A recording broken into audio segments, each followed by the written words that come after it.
Coaching yun, dito sa press room or the post-game press room. Coaching, common outside shooting yun. Weird, parang tayo na record, video record sa ito. Just talk about that. Pati yung second quarter din.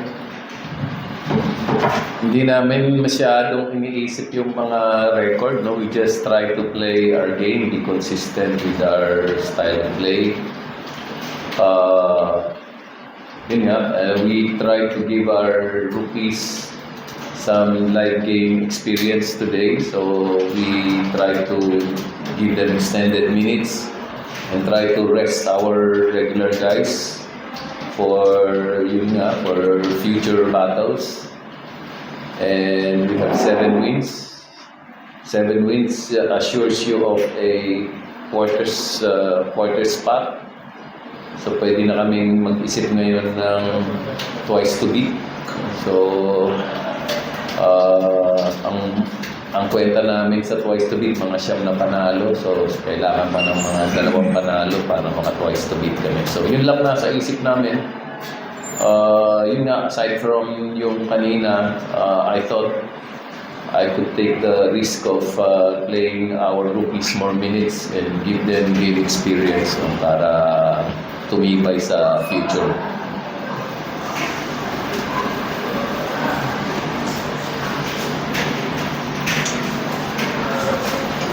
Ano na yung second quarter mo yun, yung 15 points in the second quarter, ano bang nangyari doon at nahinit yung kamay? Wala naman, just one of those days. Nabigyan lang ng opportunity today and I just wanted to be aggressive and thankful din ako sa teammates ko kasi alam nilang mainit ako so hinahanap nila ako. Yun lang naman.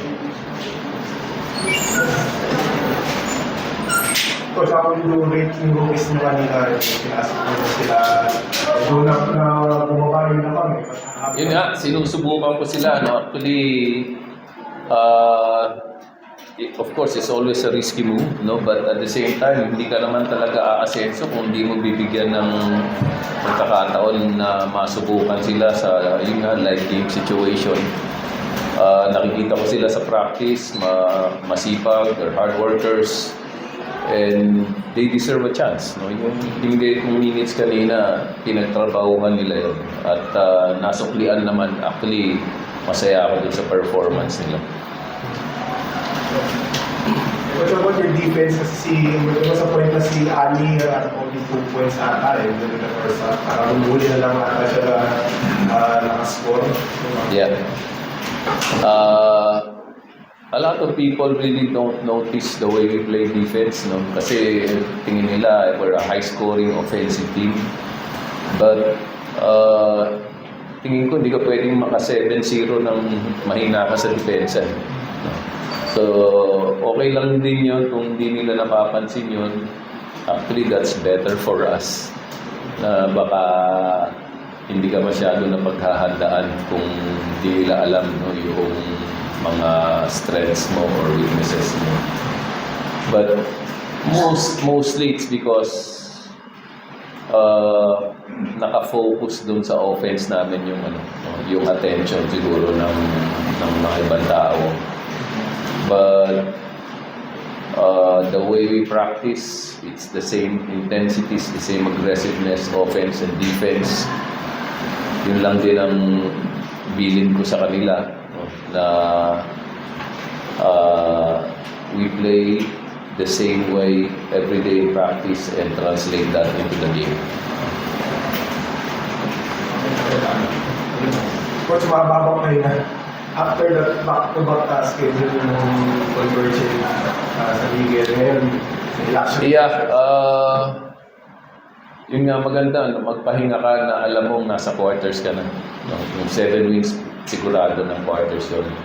Ang hahabulin namin ngayon, pagkahandaan namin with the break, is try to get to 9 wins as soon as we can.